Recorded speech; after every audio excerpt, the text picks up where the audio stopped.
మనోరంజన్ కోర్టుకు నేను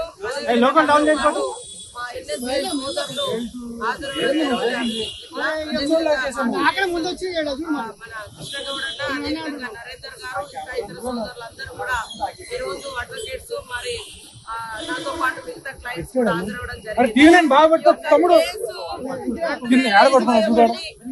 ఏప్రిల్ 25, 26 రోజులలో పీక్ స్టేజ్ లో కరోనా ఉండే రాష్ట్ర వ్యాప్తంగా కరోనా తోటి పెద్ద ఎత్తున సఫర్ అవుతున్నటువంటి పేదల కోసం కరోనాను ఆరోగ్యశ్రీలో చేర్చండి అని మేము ఇందిరా పార్క్ దగ్గర ధర్నా చేస్తే దీక్ష చేస్తే ఆనాటి బీఆర్ఎస్ ప్రభుత్వం కేసీఆర్ ప్రభుత్వం ఆనాడు నా మీద మరి ఆనాటి ఎన్ఎస్సీఐ అధ్యక్షుడు ఈనాటి ఎమ్మెల్సీ బల్మూర్ వెంకట్ మీద మా ఎన్ఎస్సీఐ హైదరాబాద్ జిల్లా అధ్యక్షుడు అభిజిత్ మీద ఇంకా మిగతా సోదరుల మీద మరి మేమేదో కరోనాను వ్యాప్తి చేస్తున్నామని ఉల్టా తప్పుడు కేసులు పెట్టడం జరిగింది.